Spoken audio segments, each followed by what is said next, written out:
فاعوذ باللہ من الشیطان الرجیم بسم اللہ الرحمن الرحیم یا ایہا الذین آمنوا کتب علیکم الصیام کما کتب علی الذین من قبلکم لعلکم تتقون ایاما معدودات فمن کان منکم مریضا او علی سفر فعدۃ من ایام اخر وعلی الذین یطیقونہ فدیۃ طعام مسکین فمن تطوع خیرا فهو خیر لہ وان تصوموا خیر لکم ان کنتم تعلمون۔ سورہ بقرہ آیت نمبر 140 پر اللہ تعالیٰ اس آیت کریمہ میں فرماتے ہیں، اے ایمان والو، تم پر روزہ فرض کیا گیا ہے، جس طرح تم سے پہلے لوگوں پر بھی روزے کو فرض کیا گیا تھا تاکہ تم میں تقوی و پرہیزگاری کی صفت پیدا ہو۔ اگلی آیات میں اس کے بعد کی جو آیات ہے اس میں اللہ تعالیٰ نے روزے کے مختلف احکام و مسائل کا ذکر کرتے ہوئے فرماتے ہیں، ایام معدودات، یہ گنتی کے چند دن ہی تو ہیں، بس تم میں سے جو شخص بیمار ہو یا سفر میں ہو، مسافر ہو، وہ دوسرے دنوں میں اس گنتی کو پورا کر لے، اور طاقت رکھنے والے فدیہ میں ایک مسکین کو کھانا کھلا دیں، اور جو شخص نیکی میں سبقت کر لے وہ اس کے لیے بہتر ہے، لیکن تمہارے حق میں افضل کام روزہ رکھنا ہی ہے اگر تم علم رکھتے ہو۔ حضرت یہاں یہ بات ذہن میں رکھیں کہ ابتدائی اسلام میں جب لوگ ابھی روزہ رکھنے کے عادی نہیں ہوئے تھے تو اللہ تعالیٰ نے انہیں یہ رعایت دے رکھی تھی کہ چاہے تم خود روزہ رکھو یا فدیے میں کسی مسکین کو کھانا کھلا دو، تمہیں اختیار ہے، مگر تمہارے لیے بہتر ہوگا کہ روزہ رکھنا، کہ جیسا کہ قرآن مجید کی آیت کریمہ میں وَأَن تَصُومُوا خَيْرٌ لَكُمْ إِن كُنتُمْ تَعْلَمُونَ، یعنی جو رخصت اس زمانے میں تھی، جو رعایت اس زمانے میں تھی، اس جو آنے والی جو آیت تھی اس نے وہ منسوخ کر دی ہے، تو لہٰذا روزہ رکھنا صحیح بخاری کی حدیث میں اور دیگر کتبوں میں ہمیں جو ہے اس بات کی دلالت ہمیں ملتی ہے۔ اس کے بعد کی ایک آیت کریمہ شہر رمضان الذی انزل فیہ القرآن ھدی للناس وبینات من الھدی والفرقان فمن شہد منکم الشہر فلیصم۔ دیکھیے اس آیت کریمہ میں بھی رمضان کا وہ مبارک مہینہ ہے، رمضان وہ مبارک مہینہ ہے جس میں قرآن مجید کو اللہ تعالیٰ نے نازل کیا، اتارا، جو لوگوں کے لیے سراپا ہدایت ہے، اور جس میں ہدایت اور حق و باطل کی تمیز کی نشانیاں ہیں۔ تم میں سے جو شخص اس مہینے میں مقیم ہو، تندرست ہو، اس کے لیے روزہ رکھنا ضروری ہے۔ اس آیت میں دیکھیے اللہ تعالیٰ نے فدیہ والی جو رخصت اس سے پہلے میں جو نے تلاوت فرمائی سورہ بقرہ کی، وہ ختم کر دی، البتہ مریض اور مسافر کے لیے وہ رخصت برقرار رہی۔ حضرات ہم دیکھیں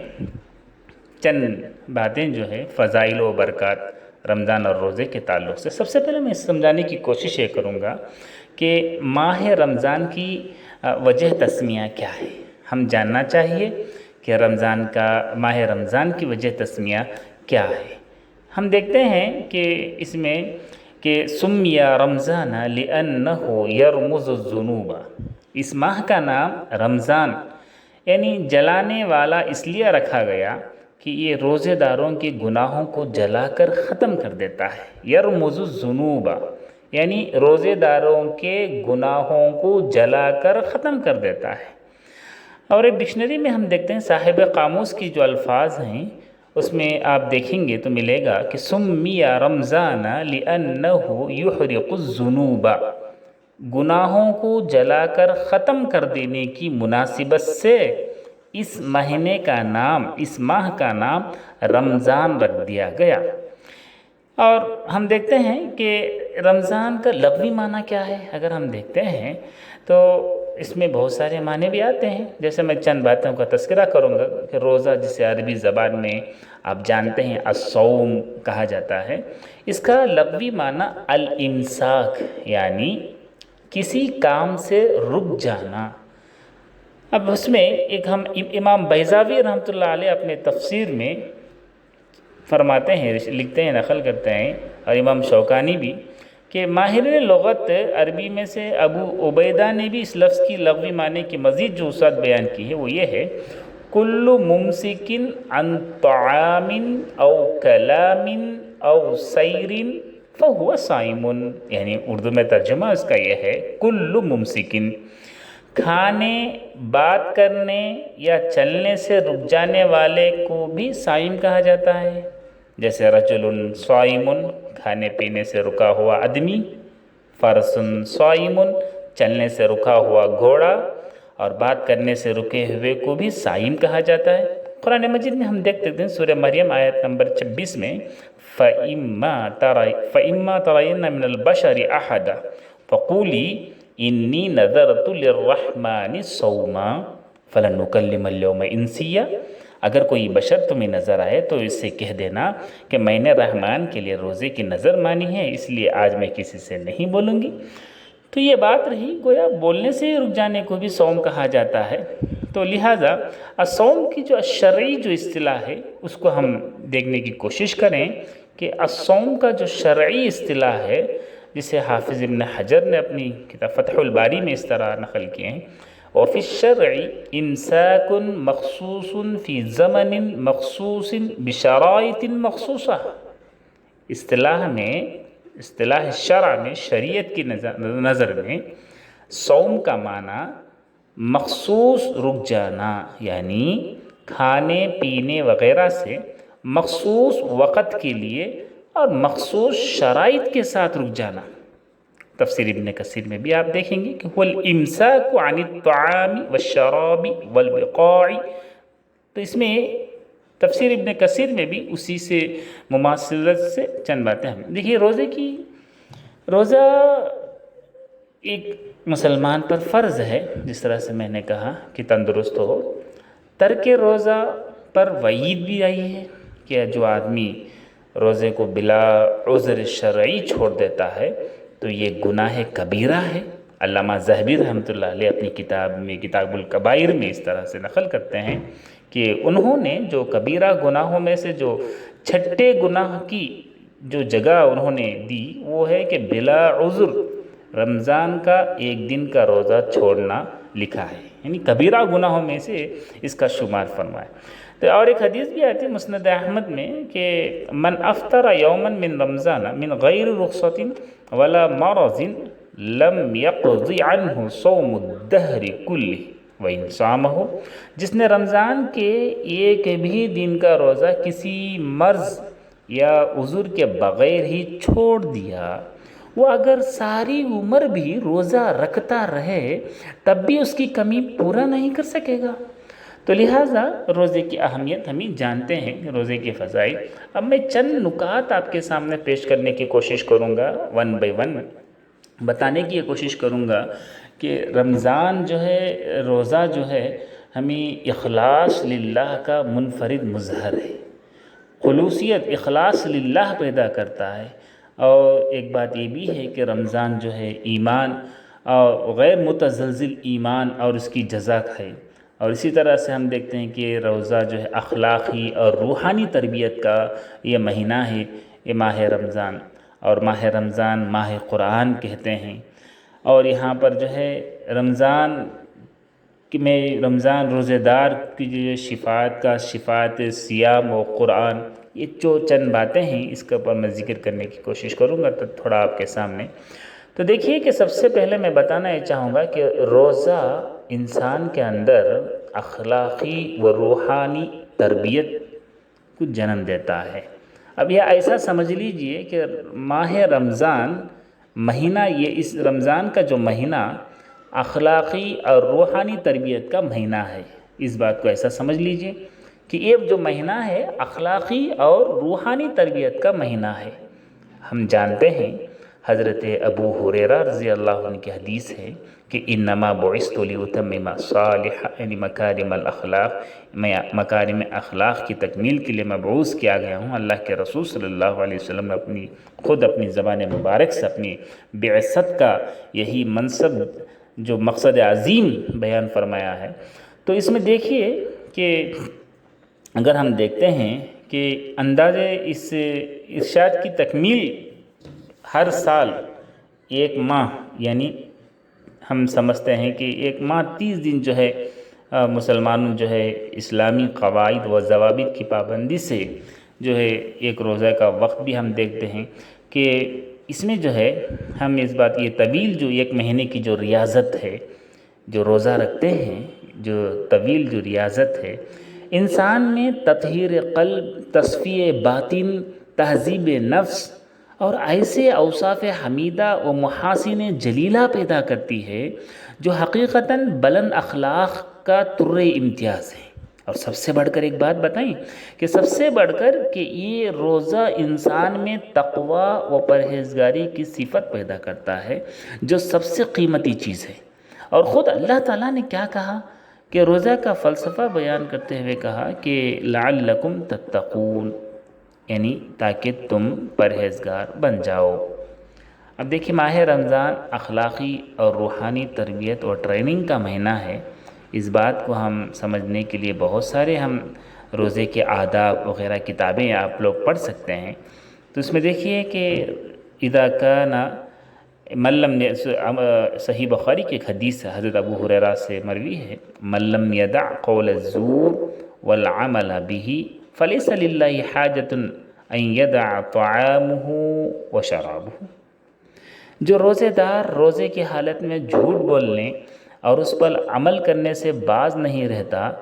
اللہ تعالیٰ کو اس کا کھانا پینا چھوڑنے اور بھوکا پیاسا مرنے کی کوئی ضرورت نہیں۔ اور دیکھیے اس ارشاد گرامی میں یہ بتا دیا کہ روزے کی حالت میں جھوٹ نہ بولنا بھی قبولیت روزے کی ایک شرط ہے۔ اور اگر کوئی شخص روزے بھی رکھے، روزہ بھی رکھتا ہے اور جھوٹ بھی بولتا ہے تو اسے روزے کا ثواب نہیں ملے گا، وہ خواہ ہی بھوک اور پیاس برداشت کرتا چلا جا رہا ہے۔ اور معلوم بھی ہوا اس حدیث میں، ابو ہریرہ کی جو اس حدیث سے ہمیں معلوم بھی ہوتا ہے کہ روزہ صرف اسی چیز کا نام نہیں کہ صبح صادق سے لے کر غروب تک، غروب آفتاب تک کھانے پینے سے منہ کو بند کر لیا جائے، نہیں، بلکہ روزے کے کچھ اور بھی تقاضے ہیں جو اس کی قبولیت کے لیے ضروری بھی ہیں، بلکہ یوں کہیں کہ صرف منہ، پیٹ اور شرمگاہ کا ہی روزہ نہیں بلکہ تمام اعضائے جسم کا روزہ ہونا چاہیے۔ تمام اعضائے جسم کے ہر پارٹس کا روزہ ہونا چاہیے۔ روزہ دار زبان سے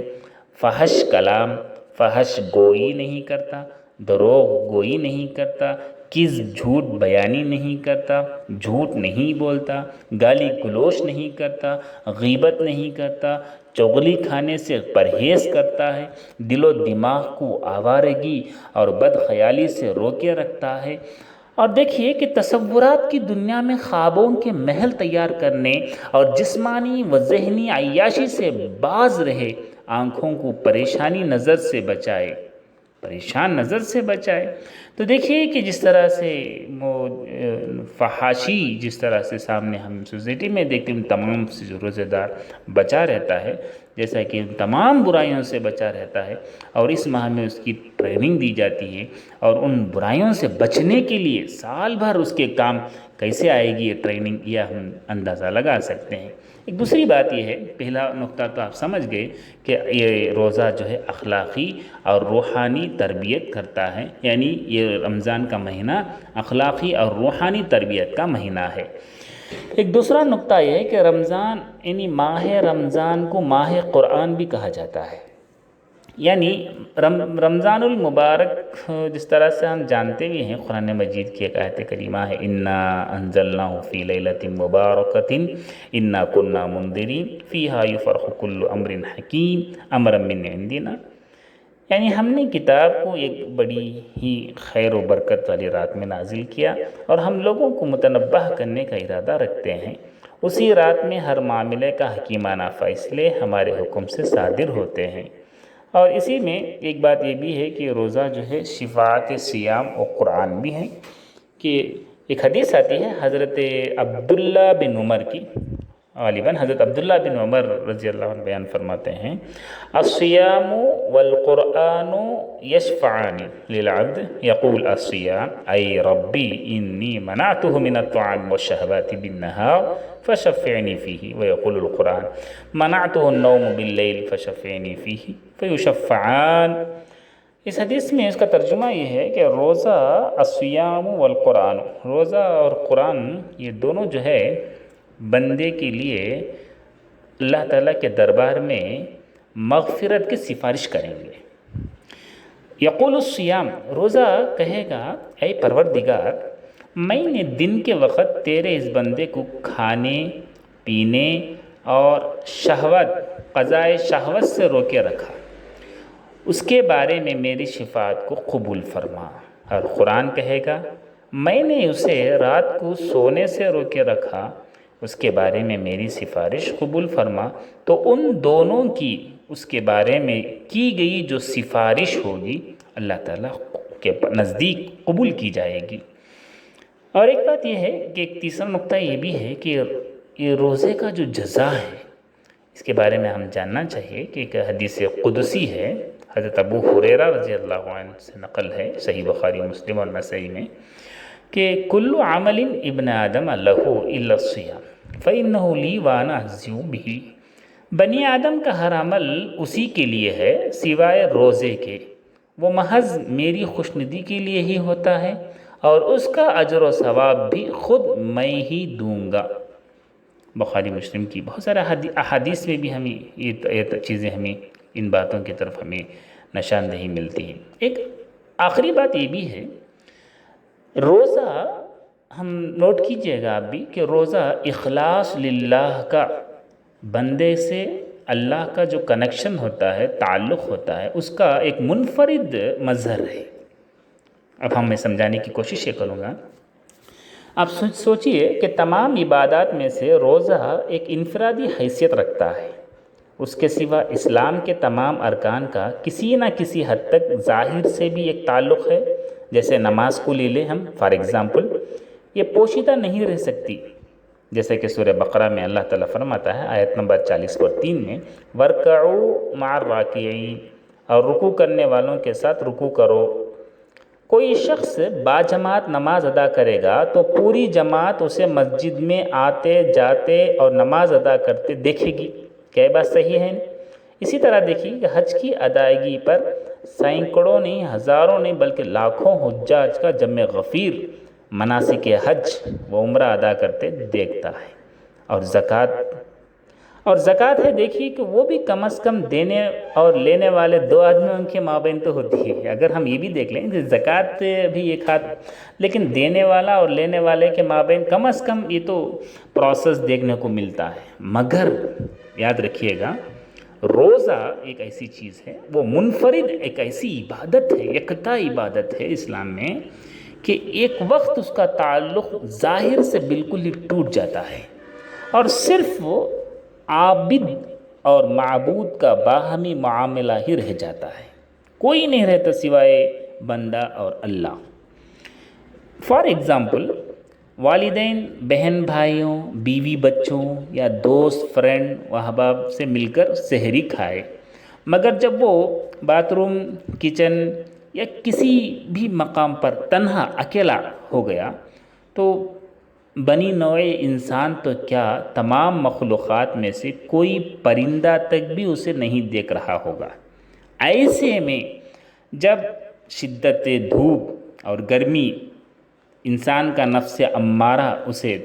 تسلیاں دیتا ہے کہ اس تنہائی میں اگر تم ٹھنڈے پانی سے کام لے لو، یعنی ٹھنڈا پانی اگر پی لو، نفس امارہ جو تسلی دیتا ہے انسان کو کہ تم کچھ کھا لو، یعنی کچھ ٹھنڈا پانی پی لو، دھوپ ہے شدت کے ساتھ، ارے کون دیکھ رہا ہے اور کس کا ڈر ہے؟ عین اسی وقت روزے دار کا ذات الہی پر غیر متزلزل ایمان آڑے آتا ہے، اس کا ضمیر بیدار ہو جاتا ہے، اسے جھنجھوڑ کر بتاتا ہے کہ اس تنہائی میں پانی پینے میں بھی اس ذات کا ڈر اسے محسوس ہونے لگتا ہے جو شہرک سے بھی قریب ہے اور پانی کے منہ سے پیٹ تک جانے کے راستے میں ہی جس کا گھر ہے، یعنی منہ سے لے کر پیٹ تک جو جانے کا، یہاں پر قرآن مجید میں اللہ تعالیٰ سورہ قاف آیت نمبر 16 میں فرماتا ہے نحن اقرب الیہ من حبل الورید، ہم تو اپنے بندے کے شہرک سے بھی زیادہ قریب ہیں۔ حضرات، یہ چند باتیں تھیں کہ آپ لوگوں کے سامنے میں نے رمضان کے فضائل اور برکات اور رمضان کی وجہ تسمیہ کے تعلق سے میں نے بیان کیا۔ اللہ تعالیٰ سے دعا ہے اللہ تعالیٰ ہمیں سننے سے زیادہ عمل کرنے کی توفیق نصیب فرمائے۔ السلام علیکم ورحمۃ اللہ وبرکاتہ۔